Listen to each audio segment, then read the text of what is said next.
Hello and welcome to Hardcast, where we'll get to fucking know the fucking bitch ass shit known as fucking Warmonger. I'm Humphrey Erm. And I'm Christian Claus. Lifeline. Give me Unity Volume 6, The Warmonger. Issue 19. We start off with some backstory on our hero, villain. Navigating through her potty mouth, we learn that she was born in 1900 BCE, which obviously means before Christ existed, and wars ensue because of her.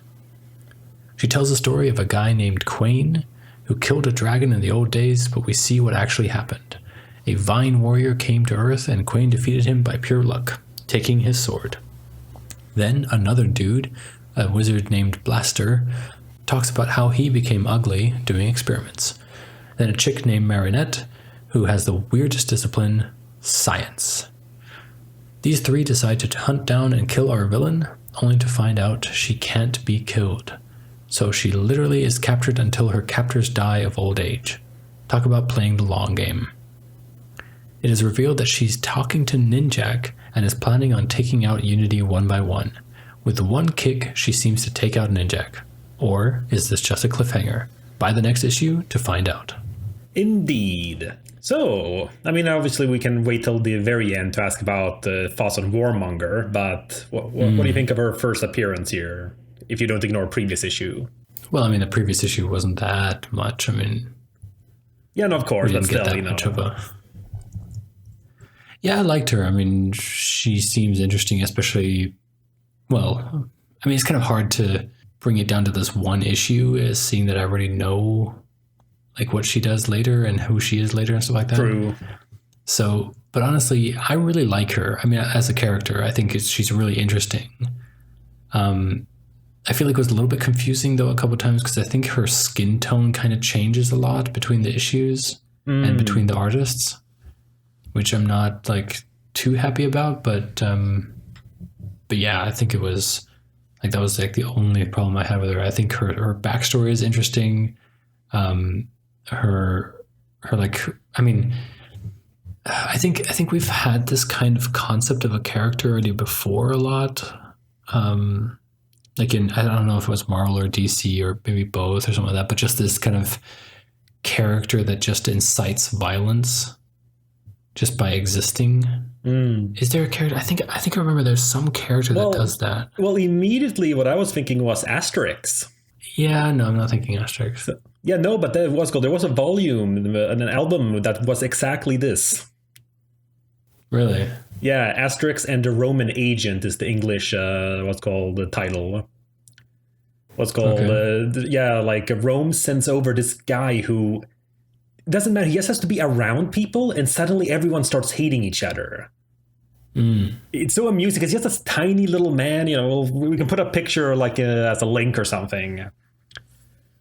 Just a tiny little man who, as he walks around people, they just slowly, their speech balloons go from white to green to show they're green with envy and just getting all toxic. Yeah. And he's not immortal, but functionally so, at least in terms of not getting killed. Because I remember in the beginning of the album when they're talking about him before he's revealed. So they're mentioning that they threw him to the lions in the circus. Yeah. So how can you get him in here now? Well, he was about to be eaten, but then the two lions started fighting each other. So it's sorry, yes, I. Okay, like that. Yeah, I understand that. Yeah. Yeah, sorry, just that's what I was thinking. Reading through this again, I was just like, oh right, this is exactly that character. Yes, not as violent there themselves. Must be. I'm sorry. I kind of need to check now. Character that incites violence. Because I know that there was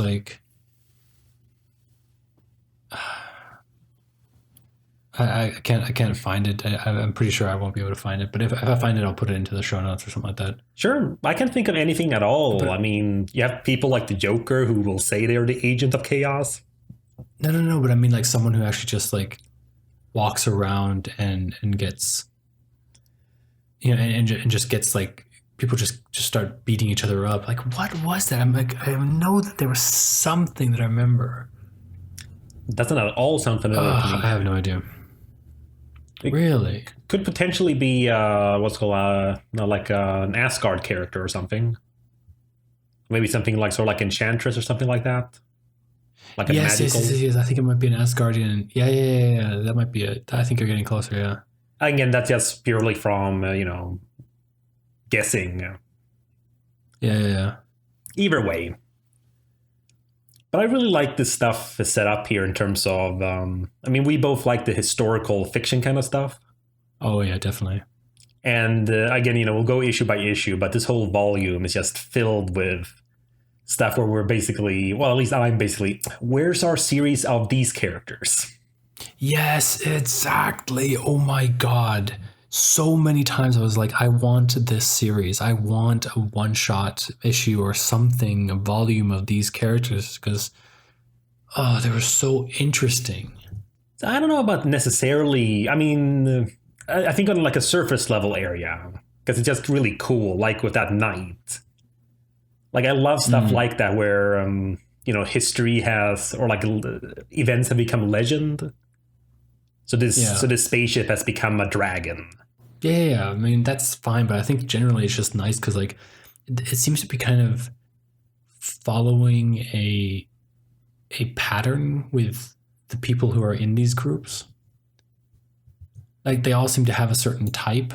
And I mean, sure, the Unity, the one right now kind of breaks that pattern. But otherwise, I just feel like it's such a nice kind of thing, like to see through the ages. I mean, I don't know. Something like this would be kind of a make. I know I hate that we have to compare it always to like movies as like the end all of media. But it would just be so interesting to see this kind of story play out over all these historical eras. I just think that would be so interesting. Hey, that should be like the lead up to the Unity movie. All of these different unit Ys and stuff. I'm sure that people would love that. A bunch of movies that just set up for the current era. Right. Bunch of historical dramas. But it's cool stuff. Though I gotta say, as you rightfully said before, it was pure luck that knight got like beat at Vine. Well, yeah, I mean, I think something like that is excusable when it's like in a backstory kind of thing. But if that was his power, I don't know. I mean, I don't know. For me, it's just... like if no, but say this was like the final battle that we've been looking forward to since like an entire volume or something like that. Like this Vine super lord is coming down and we're following this knight who's totally like the best guy ever. And then this is the final fight and then it's solved in 3 panels. I mean, yeah, that's horrible. But for the story that we have, that seems kind of okay. Like, yeah, he maybe deflected it. That's fine. And then he got this super sword that just kind of made him beat everyone. And I'm okay with that because it's just that one time and we don't need to kind of focus on it. That's not the focus of the story. If that was the focus of the story, that would be a totally different thing. And I'd be raging about that right now. But this is totally fine. Yeah, no, you're right. Though the one thing that event does bring in like the continuity nitpicker in me. Because the Vine have already like what's called implanted their plantlings on Earth. It's a very slow takeover, so to speak. We know that. So why did this Vine come down like that brazenly, like, and reveal himself?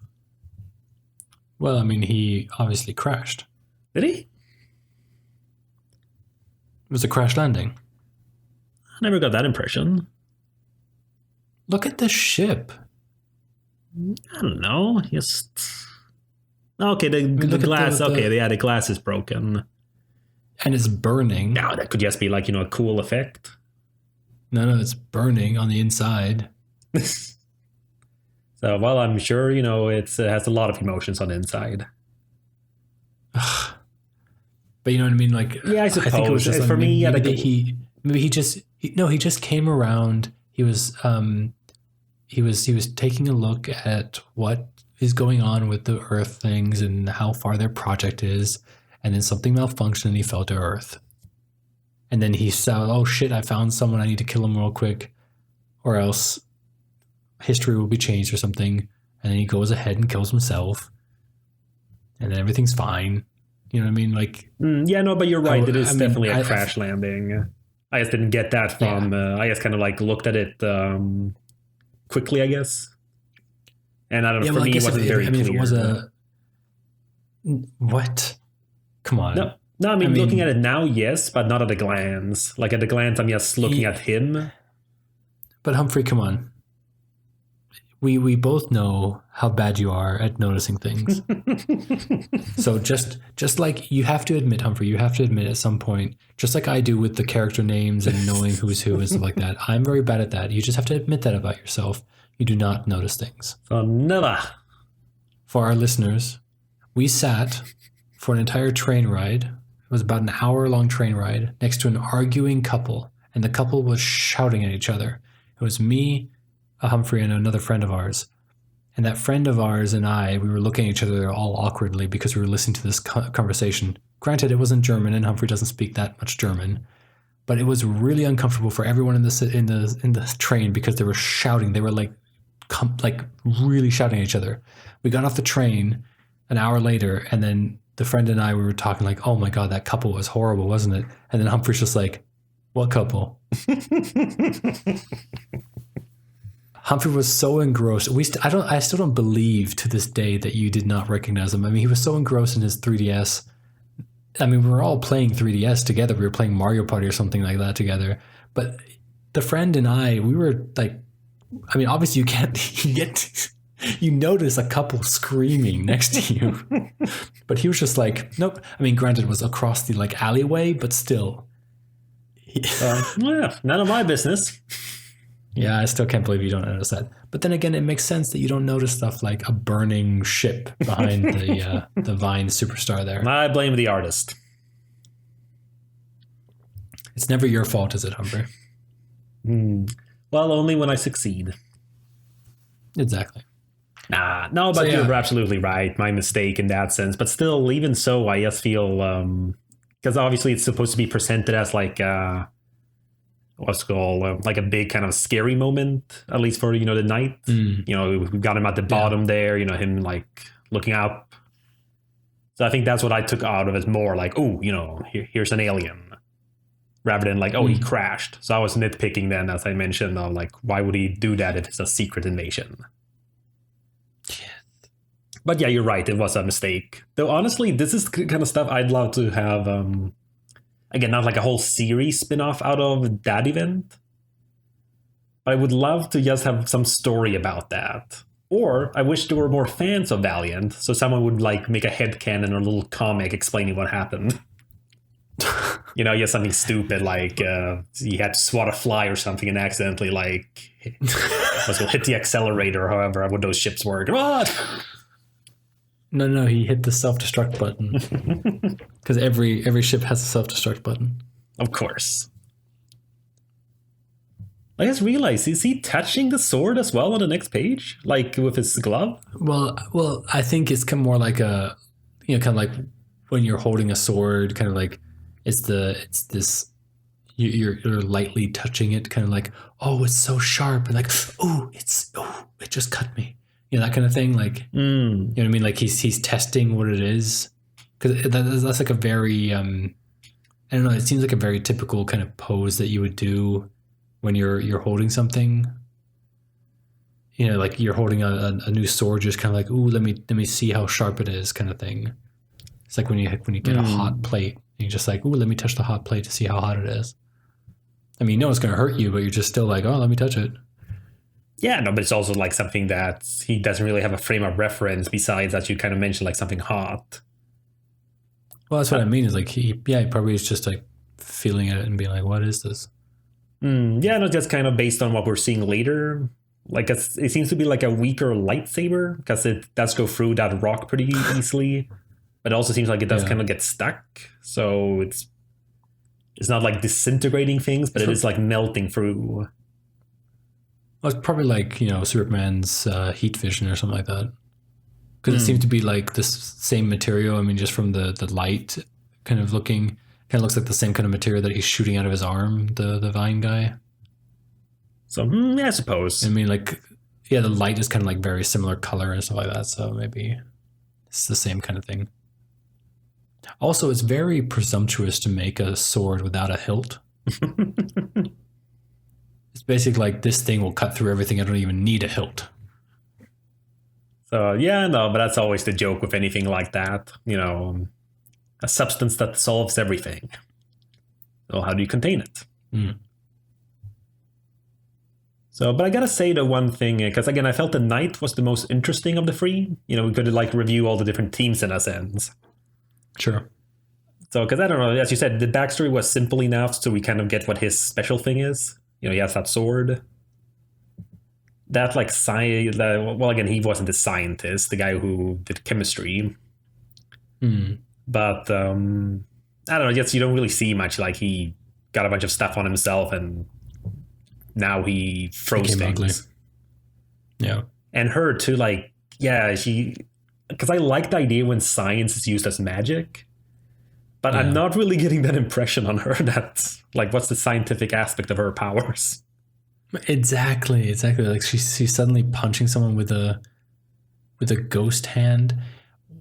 So these are, I mean, this I know other teams are, but this team is not something from like the 90s Valiant or no, not that I know of. Okay, could be. I mean, again, they did have a lot of like spin-offs like it's just an homage. Yeah. Okay. So if any like old Valiant fans know, do tell us. Yes, tweet us. Or write to us on Facebook or Reddit. Links are in the show notes. Save it till the end. Yeah, I'll save it to the end. Yeah, no, but again, it just kind of feels odd because I love that when it's like science, like in olden days. Because it would have been amazing. They did, yeah, but they didn't really explain it for us. He was just like, it's science, and it's like, all right, what science is it? Because I mean, obviously back then, all you had to say was science. Right, but it's kind of like the whole thing with like back in the day when they were creating superheroes. It was just like it's nuclear waste, and then that just explains everything. Yeah, because you don't know enough about it. Yeah. It's just kind of like this basic understanding. Like, here's some nuclear stuff, and that mutates. So now Spider-Man, and it's like, okay, cool, whatever.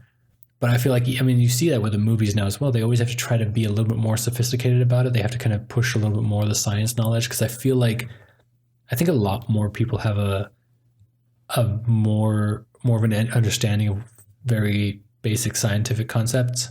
So you can't just get away with just being like, oh, it was nuclear gobbledygook that made you into a superhero.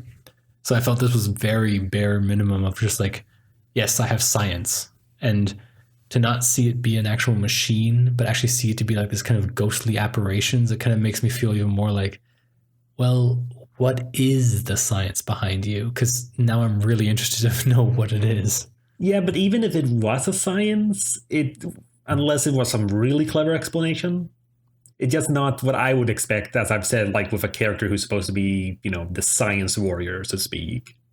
Exactly. And also like, there was something like she so much of Shiva. Yeah. Because when I saw her first, I was like, oh, she's going to be like some sort of Shiva character kind of thing. But I mean, especially the blue skin, like none of this is explained. I'm like seeing her, I'm like, this is science. That's the only word I have to explain, like to describe her. I mean, she's a blue African woman, it seems, who uses science. African American. And no, she's not African American. She's not people from Africa are not African American. Humphrey. I know, it's a joke. That's the joke. Yeah, I understand the joke, Humphrey. No, but you know what I mean. It's like there's so many things that are just clashing here. It's just like, wait, what? What? Explain, please explain. Do we even get a name? Yeah, we got the Marinette. Yeah, but the thing is, like, the moment you have, like, on page 27, when you see the three of them posing, Yeah. Just that alone, like even if it's very bare bones what we've seen of them, very superficial. Fuck you, Apple. I don't want to be High Sierra. Sorry, I got a pop up here. Apple wanting me to update to High Sierra. Okay. All right. Yes. No, but like on page 27 there, when you see what's called the freedom posing, it's like it's so superficial. It's very bare bones what we know about them. But it's like that's a cool trio. Costume wise, like color scheme wise, like power set, I guess. Again, I'd love to see some adventures. All right, so Marinette. There's, oh man, see this again. Like, yeah, you're also saying that. I wish sometimes the Valiant universe would be more popular. Because I just went onto her Wikipedia page or Wikia page, and it's just like she's a super scientist and a member of a Unity-like team with Blaster and Sir Quain in the Middle Ages trying to catch Warmonger. And that's all that's given. Well, I guess that's all history, we have here. No history. Yeah, exactly. But it's like history, no history. Personality, no personality. Powers and abilities, no powers or abilities. Equipment, no equipment. Notes, there are no notes. Well, her in particular, yeah. Because there's like nothing to explain her powers. Yeah, it's the first and only appearance of her is in Unity Volume. It says Unity Volume 2, but that's not right. But yeah, man, even the... No, unless there was some quick cameo there, but I don't think so. So it says Unity Volume 2, Issue 19, so I guess they kind of did a different... Well, either way. Huh. Okay. Maybe like the deluxe edition. So, but last thing before we move on, yeah, because again, I don't mind like the switch in art styles between the framing device and the stories being told. Yeah, and definitely the right choice in terms of which artist did which part. Because I don't think I would have been as fond of like what's his name now? Let's see here, Hefte Palo. So I wouldn't be too fond of having that as the main style for the stories. Yeah, me neither. But sorry, Hefte, but page 28, panel 2. Yes. It's like, it's again not a simple mistake. It's not can happen to the best of us. But it's either a very tiny room or a very large ninjak. Yeah. So I've made that mistake many times myself and probably will still, but I can't help but stare at it. Yeah, well, Humphrey, I mean, you're not a comic book artist, so. But yeah, yes, I had to nitpick on that one. Sorry, Hefte. Yeah, Hefte. Well, it's a J and he's Spanish. But I mean, generally, I like I really do like the art of like his art style, but there is something about the other style that just feels more comforting. I mean, this art style is just very different, and it's not something that I expect in a superhero comic. I mean, we've talked about this multiple times about like what I expect art-wise from a superhero comic. Yeah, and the flashbacks are exactly what I want to see, and this stuff it is very, yeah. I guess the best word is non-comforting. Well, it is very, literally very angular, very jagged, sharp. Yeah. But either way, like, let's on to issue 20. Take it away, Humphrey. Warmonger is now detailing her encounter with a British Unity from the 1800s, who through reverse psychology managed to trick her into a portal to the far away. Kept her out of the way for a while until she got ready to start World War I. Only to be apprehended by Unit Y from Unity Issue 0 from Volume 4. Woo, Dell! While they didn't stop World War I from happening, they did trap her in some Mayan temple where she remained until an earthquake let her out in time for World War II.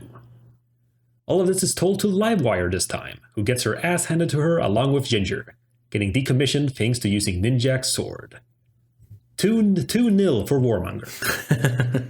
But yeah, just and again, another fun thing with all this. So I gotta say, I wasn't as fond of this team, like the starting one. Because there was like no Yeah, it was real power.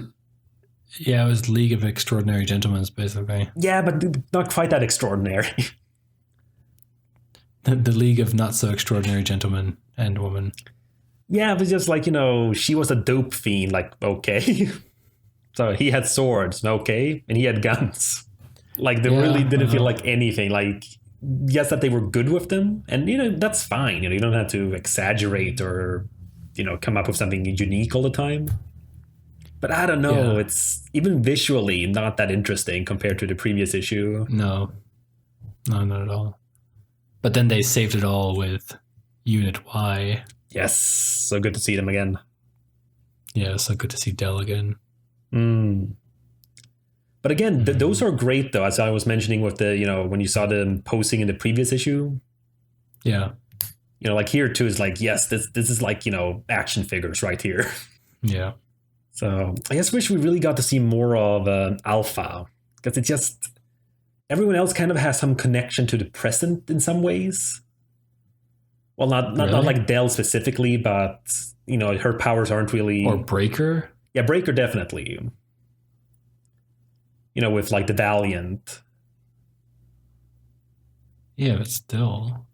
Yeah, but still, I just feel like I just want to know more about Alpha, because is he just strong, or is there a power?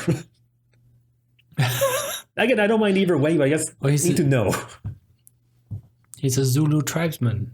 Yeah, and again, I'm not saying that he's too powerful to not have a power. I'm just like, I want to know, because it's like, God, just need to know. Like, it's not because I, dismiss him or anything. I need to know more because I want lore. Yeah. But what do you think of like how the first team in this one? I mean, honestly, part of me felt it was almost a little goofy.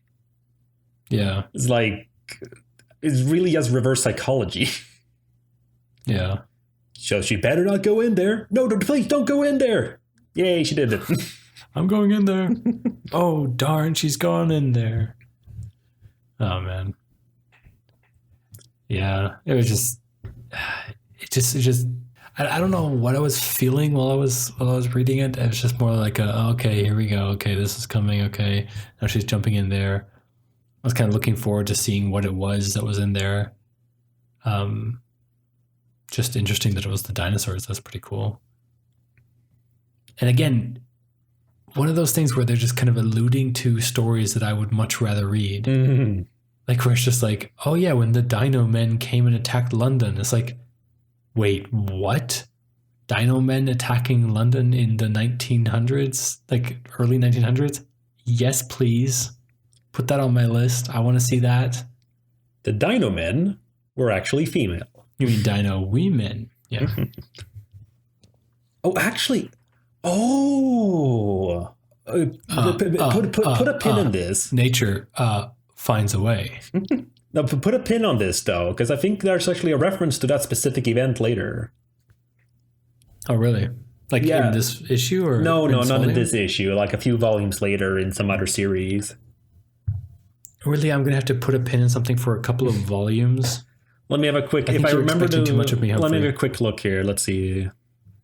It will be a while. It will be like a month and a half. So yeah, I'll try to remember. A month and a half. That'll be after Christmas. I'll try to remember it. Actually, wait. I think this episode is going out like Christmas Day or something, or Christmas Eve. Well, happy Christmas, everyone. So Merry Christmas, Happy Holidays, Joyous Kwanzaa. Is that what you say, Joyous Kwanzaa? I don't know. That's what I've seen in movies. Oh, and Happy Hanukkah. But I said Happy Holiday, so alliteration for the win. Yes, the Jews just get the holidays. Oh no, it was a matter of alliteration. Or they did like an HH thing.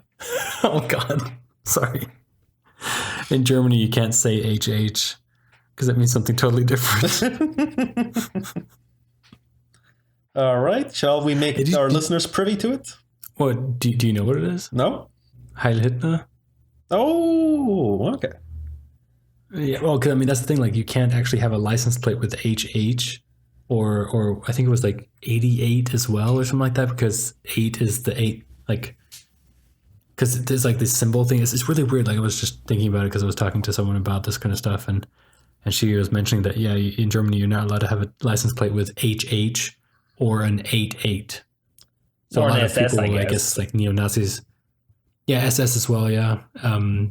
So I guess a lot of people are they were up like with getting license alliteration? plate, like special license plates with like HH88, which would be then Heil Hitler or something like that. I don't know. It's just weird. God damn it, those Nazis and their love of alliteration. Yeah, right. But here's a question too, then, because we've kind of had this discussion before, and like in Harbinger regarding Toyo Harada, being behind the Syria thing. Yeah. And this is a bit different, of course, because it's it's a much older thing, even if it's not even 100 years ago. But what are your thoughts of this kind of like throw around with like, no, World War I and World War II were caused because of this person rather than the reasons?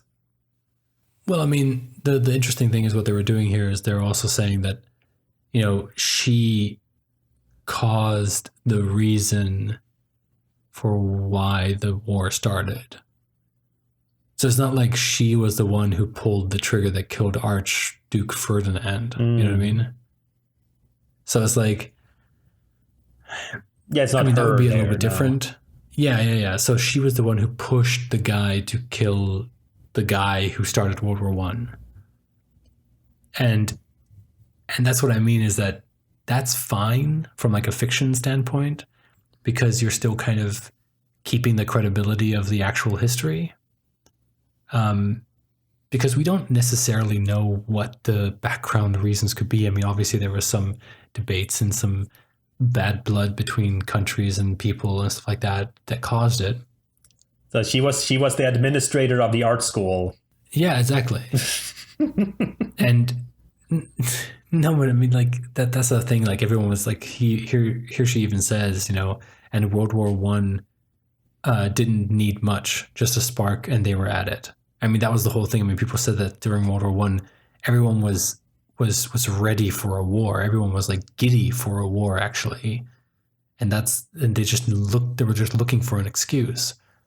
And that's what I think is so great about it, is that you're showing your knowledge of history by adding this character in there, and then making it sound plausible by being like, well, she was the thing that we can't prove that it wasn't her, and that's what I like about it. Yeah, no, definitely. So again, I think it's fine as well. I guess it's more if it's something currently going on, since again, not that no one should be allowed to do it, but yes, it just feels much more in terms of it's still going on, guys. Is it really right to like start fictionalizing it or?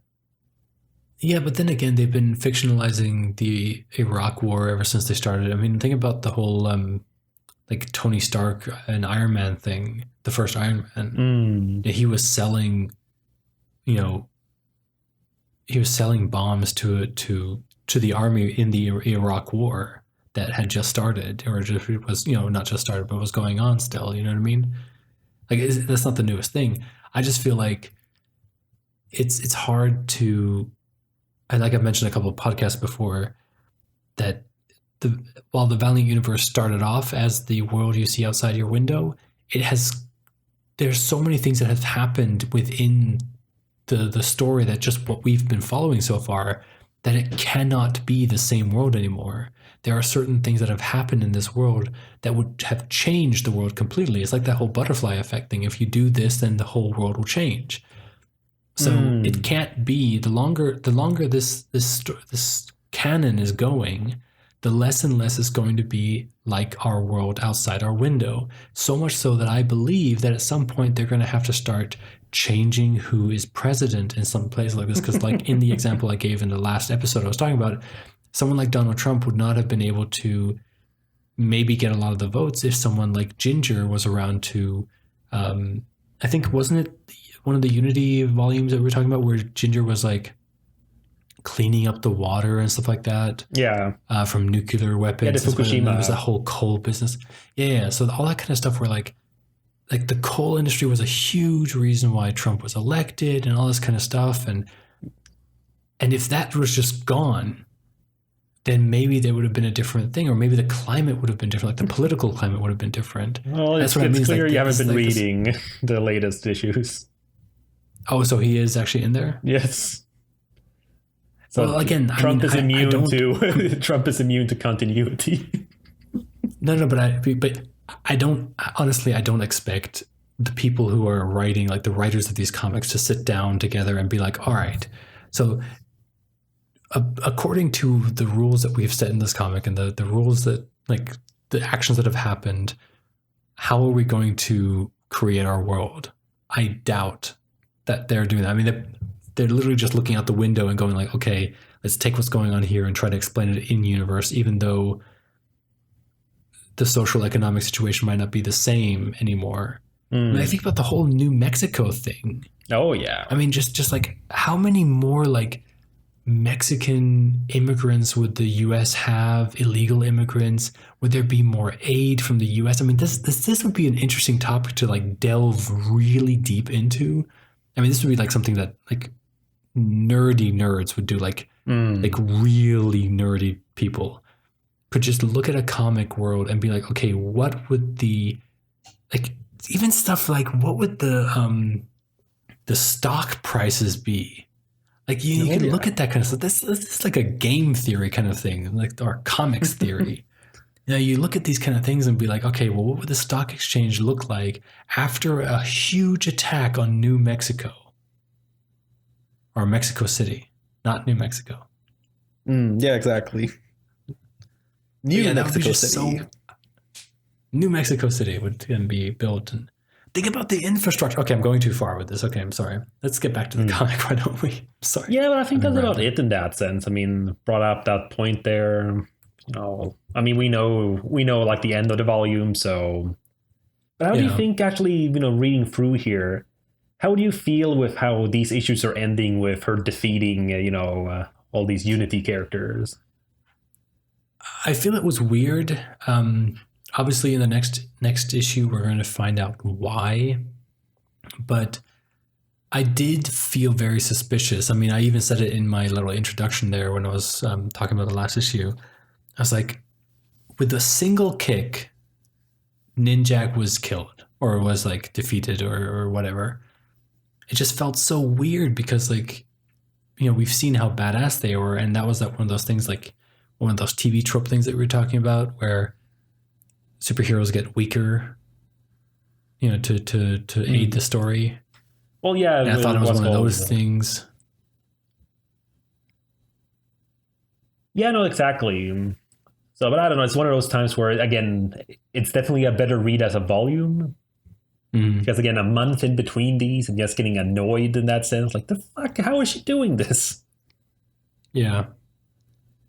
So, especially because she doesn't necessarily have any powers. I mean, it's never been said that she has like some sort of super strength or anything like that. It's some semblance of super strength, I think. You'd have to assume based on, like, when she kicks people, they can go through walls and stuff.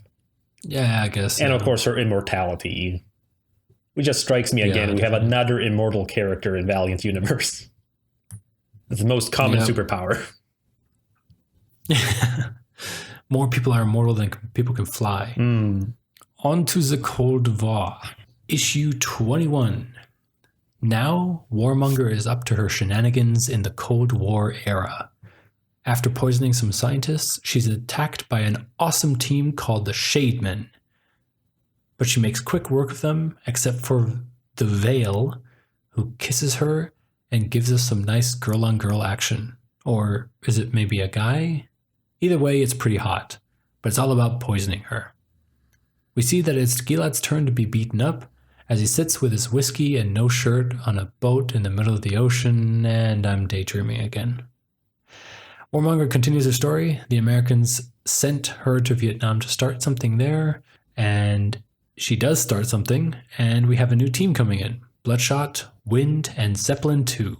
Bloodshot and Warmonger fight the fight of immortals until a surprise fourth member, Worm, digs up and buries Warmonger. During her inevitable battle with Gilad, we see that Neville has been planning all of this and has set Unity up as bait.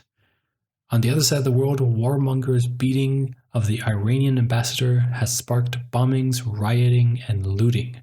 Her plan is working. Or is it? Definitely. Yeah, no, it's, again, just another continuation here. Yep. Let's move on to the next one.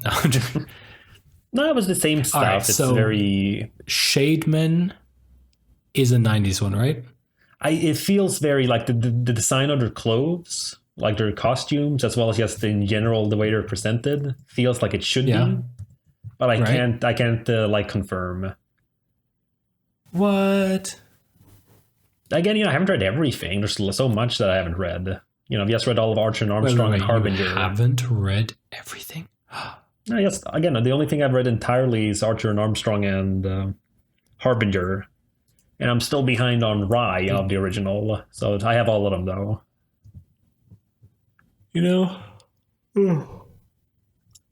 It's really crazy that that I'm so used to just being able to find all this information online as soon as I go. But I like Google Shademan Valiant, and all I get is like the Wikia where it says this category currently contains no pages or media. It's just like, come on, like nothing? Are there no like fans out there? I think, you know what we should do? We should start writing up some stuff. Start adding to the Valiant Comics database. Yeah, we should. I mean, we're doing it anyway. We're going through everything. We could just be like, oh, this is where her appearance was. But look at how like they look so 90s, don't they? Again, they really do. I mean, which is kind of funny since it's taking place in the 50s. Right. But yeah, no, especially what's called Double Blind. I don't know, her mask, it reminds me a lot of Grifter. I guess it's the same mask as the what's called Wind has there, but it's Grifter's a character from like the 90s from Image. But who's been incorporated into the DC comics. But a very similar kind of mask, this kind of style. So it feels like it should be some kind of reference, but I don't know. All right. Well, again, if anyone listening knows, tweet us or Facebook us or Reddit us. I don't know. At first, I thought it was going to be some kind of Shadow Man thing. Shade Man. Yeah, right? Yeah. But nope. Coincidence. They're like the Shadow Man, but not as dark. Yes, the Shade Man. It's the knockoff. It's the knockoff brand, right? It's like, I like Shadow Man. Is Shademan okay? I don't know. It's kind of fun. So, I mean, I like the intro too with her. With Warmonger. She's just such a ruthless, nasty person. So it's kind of nice seeing her as this like 50s housewife. It's just fun, and again, it's also interesting all the stuff we don't get to see. As she mentions that, the guy I tricked into marrying me. Right. Just like, oh man, because she couldn't at this point. She can't be as violent as she's been, without just rousing suspicion and getting thrown in jail. So the idea that she's basically had to play nice long enough to accomplish these things, I don't know, it's just really cool. So and I do like the idea of the American government trying to use her like for their own means. Yeah, well, I mean, that's very typical American government, isn't it? Yeah, it's kind of anything. It's just kind of like in the Alien franchise as well. Like there's always that whole idea of them, what's called the Weyland-Yutani Corporation, I think it is. No idea. I never watched any of those movies. Oh, just the corporation, like the largest one in the world. So, but they always kind of try to capture an alien, a xenomorph. Like even though it's killing people and can't be tamed, it's always like, highest priority, make sure to capture it alive and stuff like that. Yeah, because they just want to use it as a weapon. Of course. I like the idea here because it makes sense because, it's just like you do with like a saboteur and stuff or a spy. Send people in and wreck it from the inside. But I do kind of like the idea that she, made it even worse that they couldn't just take themselves out. So the Americans had to join in as well. And even so, I also like again, it's a lot of continuity in this volume. Because we got to see this Bloodshot back in, I think it was Bloodshot issue 0. We got to see like the transition of all the different kind of Bloodshots for the ages. Right. So that's just kind of cool. Again, like, hey, awesome. Surprised they didn't have one of those like early hardcore ones. Where they have to have like the whole thing on their back. Awesome. Like that's so. I just love that. Like yes, low tech superpowers are the best. Yeah, that would have been fun to see. Also, I'm seeing a trend of a lot of Native American like warriors in this. Well, it's the same guy. Is it the same guy? He has a what's called an eye patch because he got the knife in the previously. Oh my god, I didn't even get that. Oh shit, yes, that's awesome. Yeah. Oh my god. Not so weird amazing. now to not notice things. Yeah, because it's yes, it's wind. It even it's has not the same wind name. too. It does say, yeah. Oh, that's so awesome though. But even so, it's one of those. I don't know. It would be interesting to hear from actual like Native Americans. You don't count, Chris. Hey, so about just. I am 1/8 Mohawk. Mm-hmm. I'm closer to it than any of you listening, probably. we have a huge. We were a huge hit in like the reservations, and now we pissed them off. I'm sorry, my brothers. I didn't mean to piss you off. Contact us, please. Tweet us, Facebook, or Reddit. Links are in the show notes. Yeah. No, but my main thing was just because I remember hearing a lot of people, and again, it's hard to know, like, because it's so often you hear people being offended on the behalf of other people. Yeah. But I always know, like, that character Apache Chief from the Super Friends. Yeah. I've always heard people not being super fond of him. Yeah, specifically because it's Apache Chief, even if his power wasn't necessarily stereotypical. Unless, I don't know, is that a typical... Oh, hey, I thought I didn't count. Why are you asking me, man? Yes, you're right. Hoisted by my own petard. And he's also an Apache, not Mohawk, so how should I know about the other tribe, man? Mm-hmm. I don't know. Yeah. I mean, there he just grew, grew really, really big, but... The main thing here is just the way he attacks. I can tell you that Native Americans do get pretty big, if you know what I mean. Very true.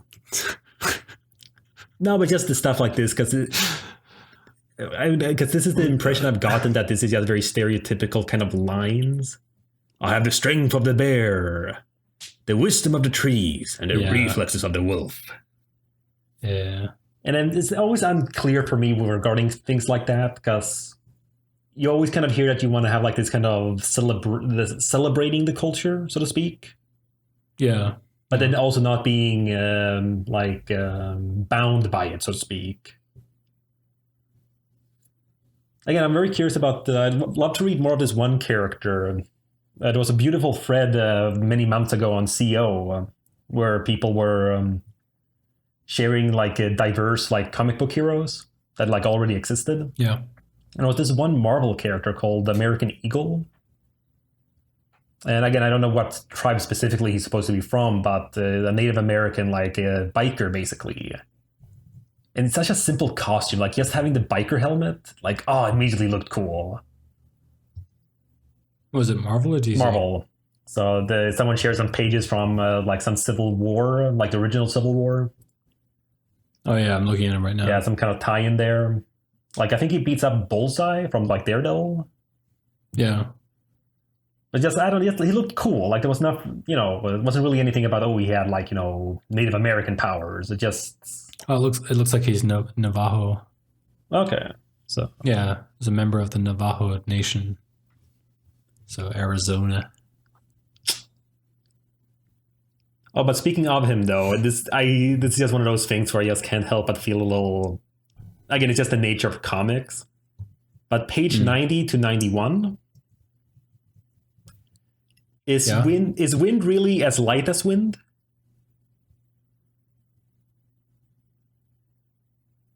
Why? Oh, because it's kind of like a long sequence. Yeah, well, like she's lying on the ground, saying her line, kicks him. And he's still in the next shot, like floating, like very high up too. Maybe he is. I don't know. Maybe now he's gonna soar away, just like like a balloon that you've kind of lost. Guys, help me! Start floating away. I can't come down. I'm crossing the border. he's like what's her name from the Boku no Hero? When she does, Oh, the gravity girl. yeah, when she like beats the record because she makes that thing like in no gravity, so it's like infinite length of like distance. Yeah. I don't know. Just reading it this time, I was like, oh god, that's again. I'm sure it was just the idea of like, okay, it's gotta look cool when he's like been kicked, right? But I can't help it. He's just so high up. Yeah, because he's clearly standing up too. I mean, this is the thing. This is like a difference between noticing it while you're reading it the first time and then kind of nitpicking what we're doing here. Oh, yeah. Because I was not disturbed by this at all. I mean, again, like one of those things that we've also mentioned about like what's realistic and what looks good. This is definitely one of those things where it just looks good. Mm. And it has very little to do with like, I think that he's ultra light, because then I think they would have made it more obvious that he's floating away. Which also I think would have been hilarious. Yeah, no, again, this isn't, this is just for fun. Like the earlier one we nitpicked or like pointed out with the ninjak, that I felt was a little more I noticed immediately. But this, it's definitely just, I think especially because it's between pages. So I'm sure for the artist, even if he, like makes layouts first and thumbnails, the transition between pages there, I'm sure he kind of like didn't consider like, oh, he's kind of high up now. Yeah. But whatever. So again, kind of cool idea too, with that guy Worm like pulling her down. I kind of like that idea too when you have a character who is immortal. Like, how do you defeat them? And I like the solutions they've had so far. Well, I mean, honestly, it's always kind of the same thing. They're always kind of like, all right, let's put her somewhere. So it's not really that original. It's not like, yeah. Oh, I'm not saying they should be, but though honestly, maybe they should have gone like Planet Hulk on her. Oh no, wait, no, bad idea. Yeah. She'll come back with an army. Like putting her on a spaceship and sending her off. But yeah, I mean, this is the one where, as you mentioned too, we kind of get the explanation to why they've been jobbing, as I've heard the term be called. So, and she's like totally unaware of it. It was all part of the plan. Oh, well, anything else on issue 21? I don't think so. I think seems pretty good. Issue 22. We are reminded that the character Anchor exists. Last seen in Volume 1. And he's ready to go on a mission. Meanwhile, Warmonger invades the MI6 building and is about to kill Neville when he reveals it's all been a trap for her, having Exo Manowar tackle her through the building towards the sea. The whole Unity team is together, with all of them taking her down, with Anchor being the mercy blow, using his power to weigh as much as he wants to sink her into the sea, choosing to sacrifice himself so that his weight can keep her immortal body pinned to the ocean floor forever. Rest in peace, Anchor. So do you think Warmonger just kind of dies a million times? Or do you think it's a different thing? Like, do you think like she drowns and then she kind of is brought back to life? Like her lungs heal themselves and then she drowns again and then heals themselves, or she drowns again and it's hard to tell. Do you think it's hard to tell because she's just like... Well, I don't know. I mean, like, with Armstrong, we know, that it's specifically has a lot of lives that take over, so to speak, like a video game character. Yeah. And with Gilad, it's just more of like a metaphysical thing. It's like the earth will not let him die, which is, it sounds so nice and poetic. So it's like some form of a healing factor, but he can still, of course, get hurt. Yeah. But I don't know, like, because again, she is demon spawn. Yeah, so was it a demon that raped a woman? I think so. Because the way that, because I don't know, it feels like the demon was kind of like just spawned the girl, because either the crying coming from the cave was the baby or the woman who was just raped. Oh, I immediately went to the dark place and thought that she was going to rape the woman. Yeah, I thought so too, that he just raped a woman. But then I'm kind of like, because she even mentions it sometime later, like in the next volume or something like that, something about like, I came to this world screaming or whatever, kind of like making a a point out of that. So I felt like it might have been that she was just spawned there, but I don't know. I kind of like the rape angle. The rape angle. Well, there's a sound clip for you. No. So. Good thing that I'm editing this. Well, Chris, unless you change it now, it's gonna any enemy of yours will take this once you release it. I have no enemies, Humphrey. I am such a kind person. I'm just seeing like some guy at his computer listening to this podcast right now, going like, as far as you know. I don't know. It's like in a trench coat and hat. It's kind of like I've been waiting for finding some dirt on him. Oh God. No. But here's the thing I immediately kind of thought of, though. And again, it's me being sort of like, not continuity nitpicky, but like power nitpicky. Okay. Now, the whole thing with Psyots is that it's psychic powers, which, again, yes, they manifest themselves however they want. Yes. You know, I mean, there's no like limit to what the powers do, but they are psychic in nature. That's why they can use those like psychic dampeners and stuff, and it affects everyone. Yes. Would his power, when he dies, still be active? No. So that's what I was thinking too, like, because you kind of could see that with other times, like with like Torque, for example, whenever he'd be like unconscious. Right. So, and same thing with like Animalia too, except for when in her subconsciousness she could like create her characters. Mm-hmm. That's like my only thing, like, because it's a nice moment, but it just strikes me as, wait a minute.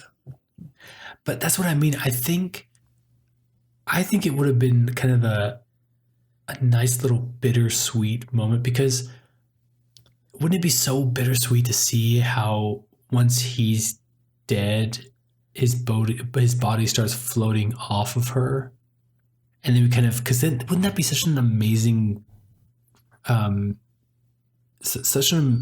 cliffhanger of just how like he's slowly kind of coming off of her and she's just smiling because now she can just swim up again.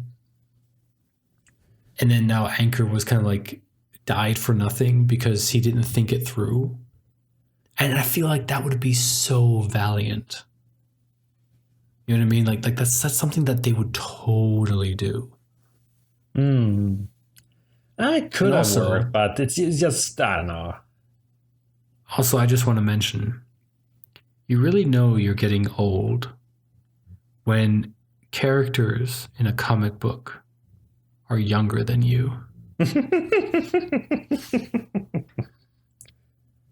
When I saw that Anchor, like a man, like an adult kind of thing, was 1 year younger than me, I thought to myself, like, oh God, I did not expect to see a 1991 on that thing. Just like, God damn it. I feel so old, man. That's a good point, actually. So when you say it like that, it's like suddenly. But I don't know. It also depends. I mean, it's not as bad, I think, in American comics.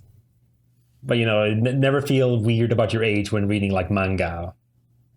Where you have your like, where you have your 15-year-olds, 13-year-old girls, yeah, doing like all this amazing stuff, like beating, you know, wizards that are millions of years old and stuff like that. I don't know. Well, for me, just visually, like the Yo-Yo's Bizarre Adventure is like very famous for that.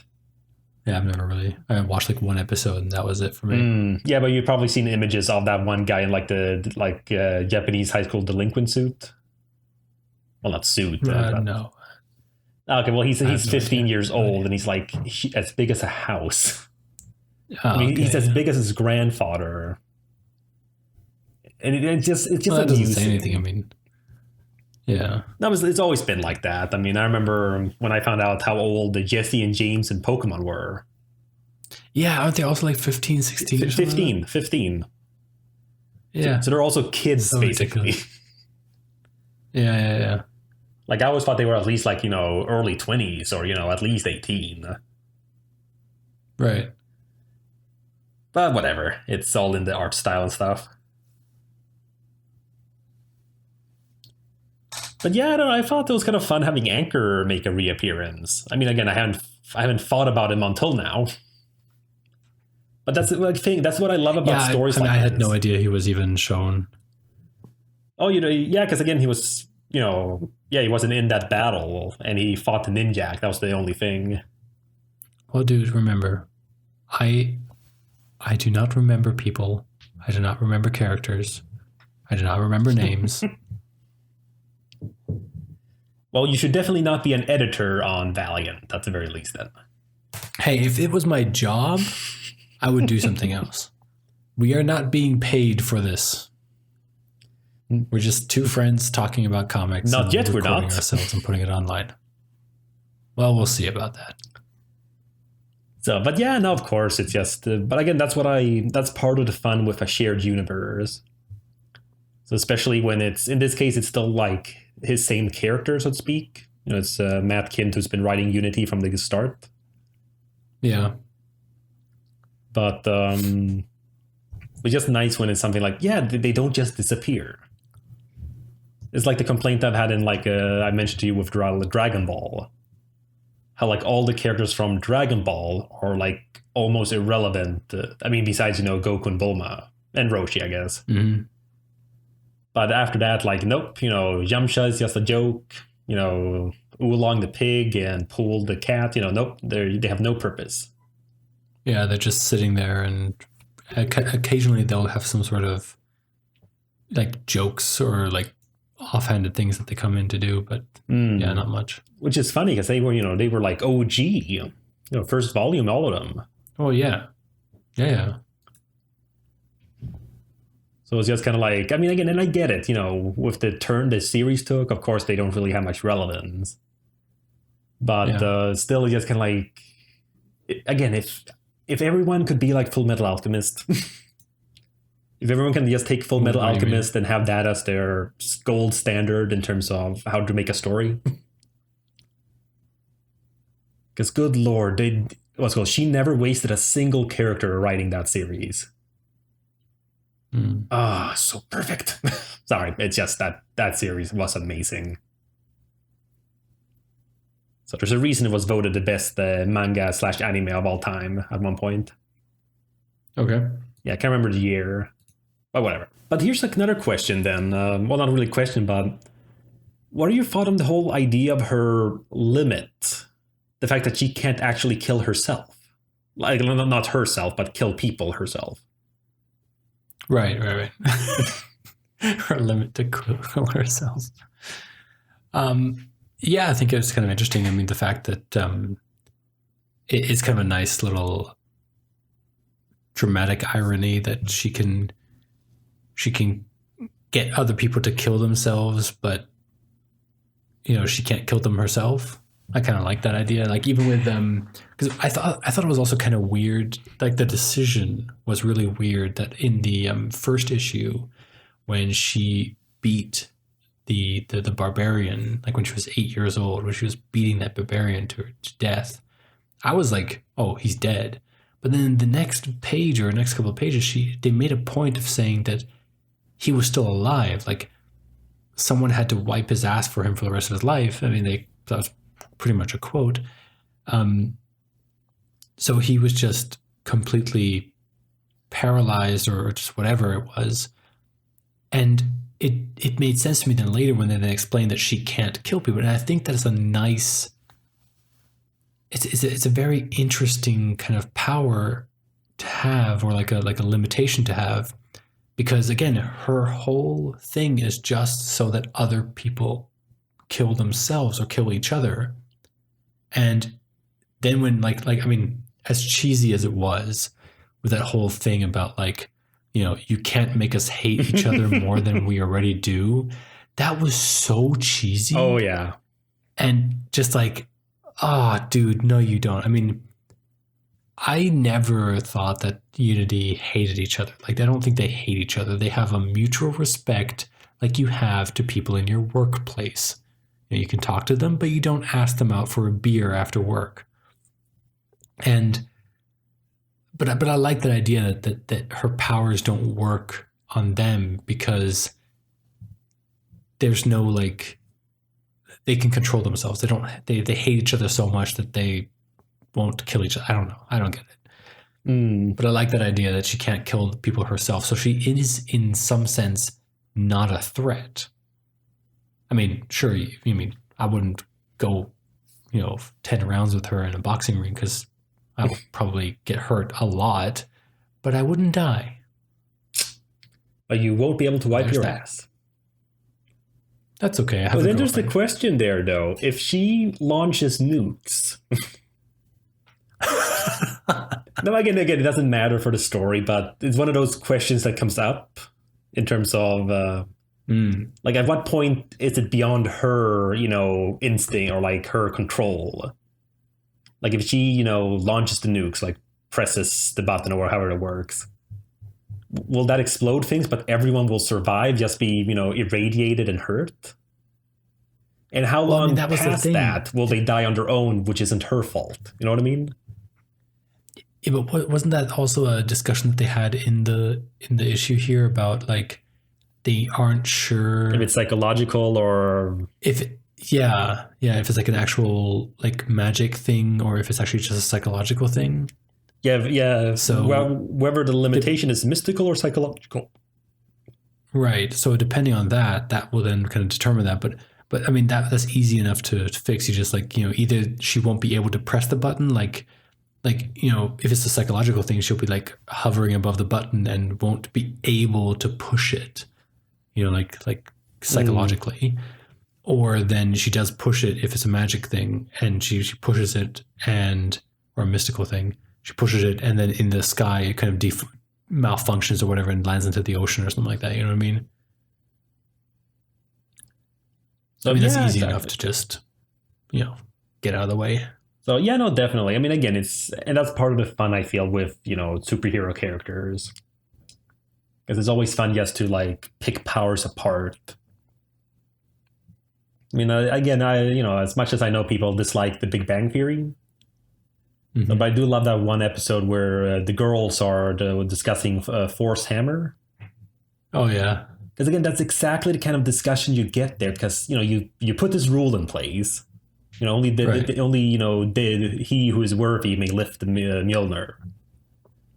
But then there's so many discussions about that in terms of, like, I remember after The Dark World, Tumblr was always gifting that scene with where he hangs his hammer on a hook somewhere.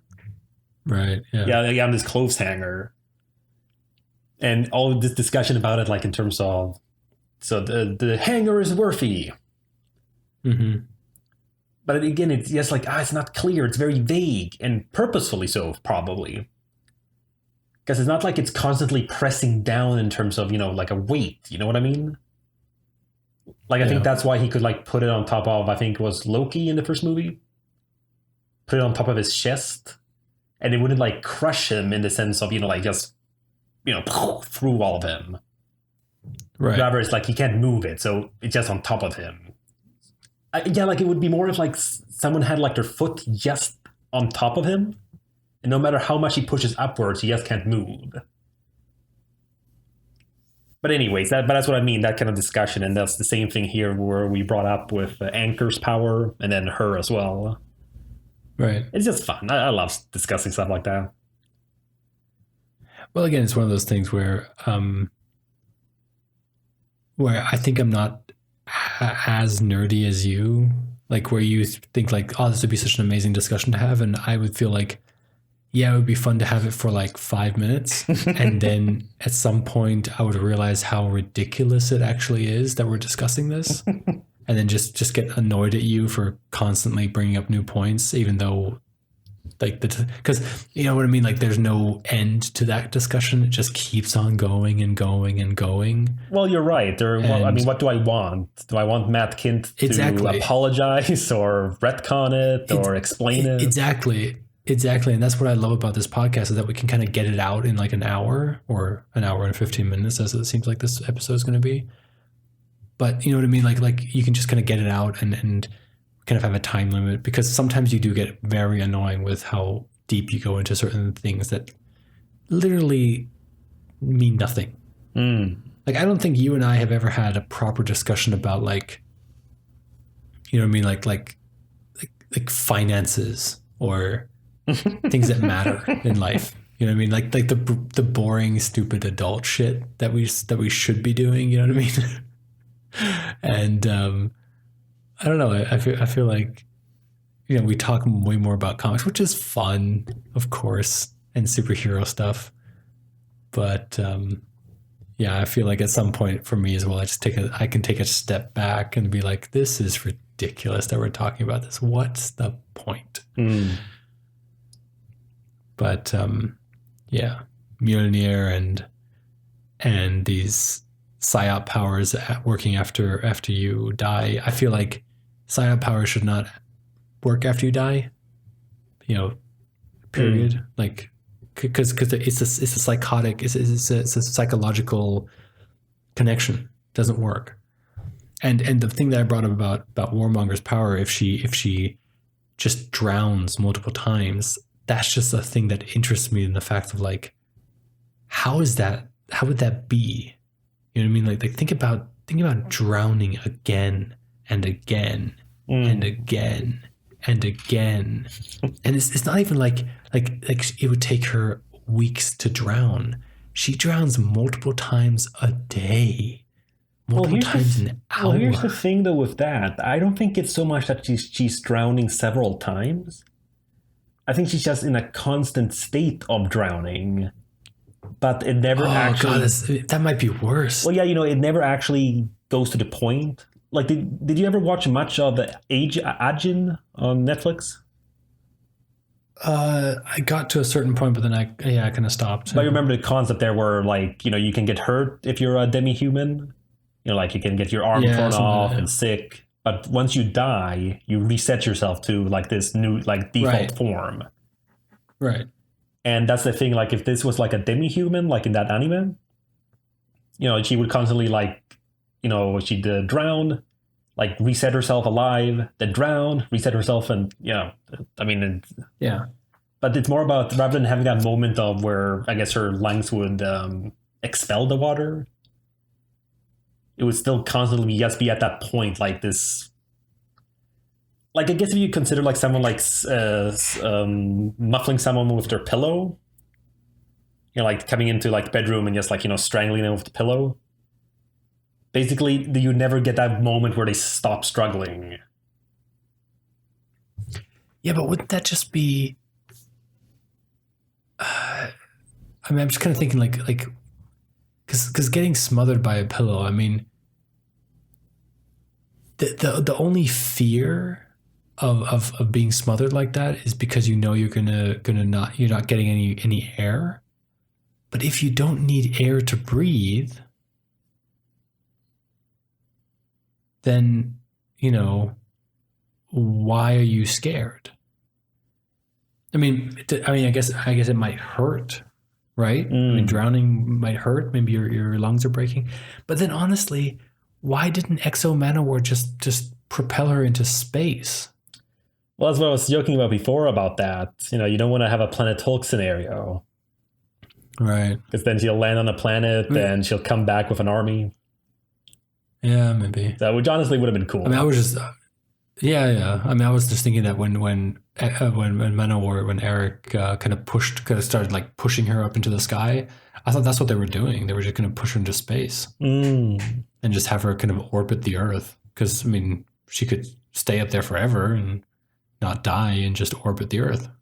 That's what I mean. Like, not even a Planet Hulk situation. She just orbits the Earth.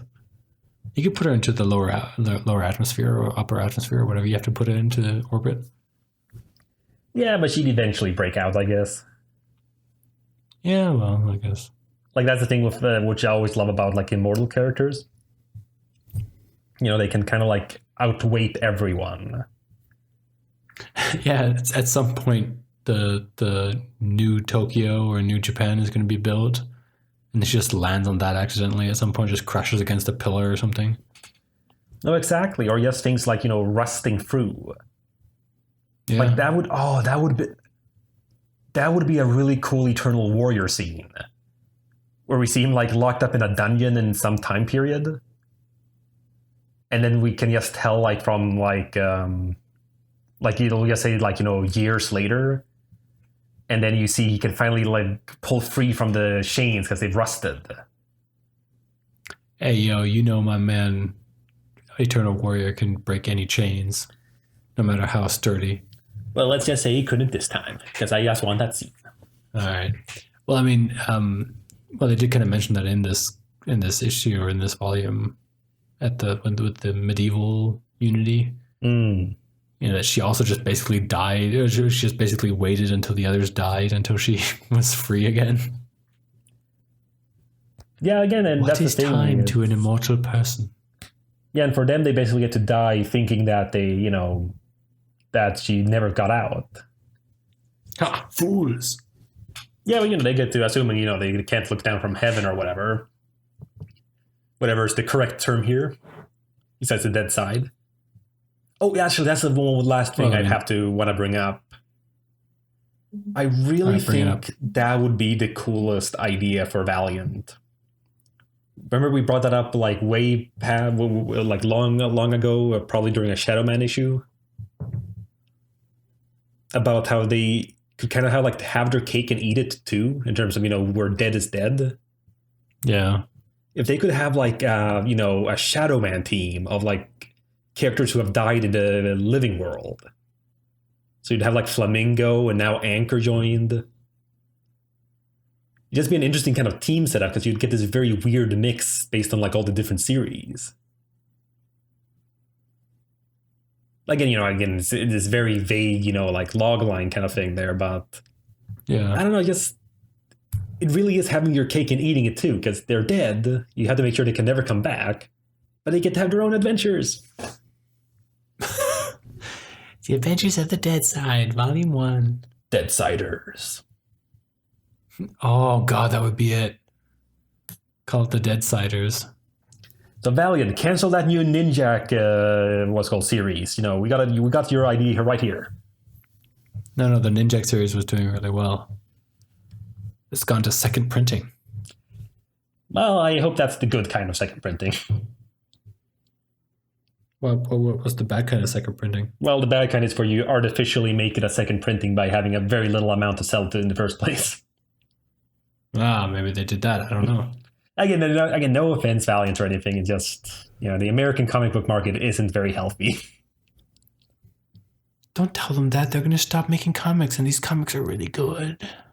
So, yeah, no, I love them too. Don't worry, Dinesh. It's a passion project for Dinesh. So he won't let it die. Yeah, I've started following him on Twitter now, and it's just he's such a passionate man about this stuff, and it's just great. Well, again, the story behind it is amazing. A guy just buys the rights to his favorite, superhero universe, and reboots it. It's sure, maybe he is thinking ahead in terms of making movies and stuff. But even so, but honestly, there's so many better places where he could have invested his money, and I love that he's I love these characters, I love this universe, I want to create this, I want to do this, and I have so much respect for him, and I think he's done an amazing job, and it's just great. I really wish Valiant would be more popular, and you son of a bitch, Humphrey, you made me a Valiant fan, and I'm all giddy about it and stuff now. Took a while, though. Suck. It did take a while. It was a lot of I think it might be some sort of Stockholm Syndrome thing right now, but no, I love this. I really do. I was actually properly excited about reading this comic. Yeah, so is Unity also one of your better favorites of the series we read? Yeah, it is. It's just, obviously it has one of my favorite characters in it, and I think it's a nice group dynamic. I don't feel like we have a lot of the I'm only comparing this now to the movies, where I think conversations are so much easier to do in movies than in comics because you have so much less real estate. Just dialogue just has much less real estate in movies, or takes up much less real estate. So I don't there's not a lot of back and forth between the characters. It just feels very this is the mission, let's do it, and it just works. Or they just or they fail, obviously, if it's part of the story, but it just works, and it just feels nice, and it's just, I like it. And especially now with this Warmonger, just a beautiful story. And I feel like the Unity volumes are a little bit bigger than a lot of the other stuff. Like if it's like single character stuff, it feels just more on the line when it's Unity, and it just makes the whole thing just more interesting. And I just love it. Love it, love it, love it. No, but exactly. It's like I said from the beginning with volume 1 of this. This is the one that felt the most superhero-y. It reminded me of like watching like the Justice League cartoon. It's just a group of heroes with very different powers and costumes and abilities. Well, powers and abilities, same, but just and they both all team up to fight, bigger threats that they can't face alone. Just great. It's awesome. But I guess that's about it. Yeah. I mean, we've been talking for almost 1.5 hours. Well, it was a big volume. And like the previous ones, each one had its own things to discuss rather than being one, dragged out story. Yeah, exactly. Alrighty then. You can discuss this episode on Reddit, tweet us, or follow us on Facebook. Also, all of our episodes are available on our hosting site, Podbean. Links are in the show notes. Catch us next time for Exo Manowar Volume 10, Exodus.